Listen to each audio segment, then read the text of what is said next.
আগের দিনে রান্না করা ভুনা খিচুড়ি আর গরুর মাংস দিয়ে আম্মু এই পাতলা খিচুড়িটা রান্না করেছে।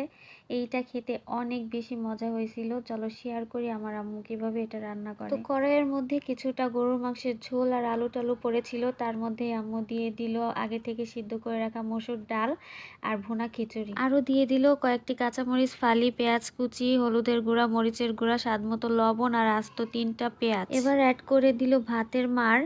এটা দিলে খিচুড়ির টেস্টটা আরও বেশি বেড়ে যায়, কারণ এটাতে খিচুড়ি একটু আঠালো আঠালো হয়, খেতে অনেক বেশি মজা লাগে। আম্মু আদা রসুন বাটাটা দিতে ভুলে গিয়েছিল, তাই এই পর্যায়ে আদা রসুন বাটাটা দিয়ে সবকিছু নেড়ে চেড়ে মিশাই দিল। এবার ঢাকনা দিয়ে কিছু সময় রান্না করে নিবে। খিচুড়ির এই পর্যায়ে আর ঢাকা দেওয়া যাবে না, একটু অনবরত নেড়ে চেড়ে দিতে হবে, না হলে নিচে লেগে যেতে পারে। এই পর্যায়ে খিচুড়িতে ফোড়ন দিয়ে দিতে হবে। এর জন্য তেলের মধ্যে পেঁয়াজ কুচি আর রসুন কুচি কিছু সময় ভেজে নিচ্ছে। এখন হচ্ছে আম্মু এগুলোকে খিচুড়ির মধ্যে ঢেলে দিচ্ছে। এবার সব কিছু ভালো করে একটু নেড়েচেড়ে মিশিয়ে দিতে হবে।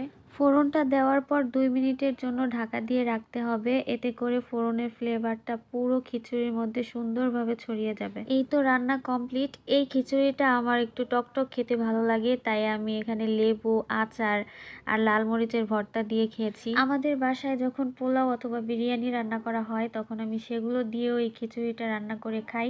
আমার অনেক বেশি ভালো লাগে। আচ্ছা, তোমরা কারা কারা এইভাবে রান্না করে খাও কমেন্ট করে জানিও। ভালো লাগলে লাইক কমেন্ট শেয়ার করে দিও। Thanks for watching. আল্লাহ হাফেজ।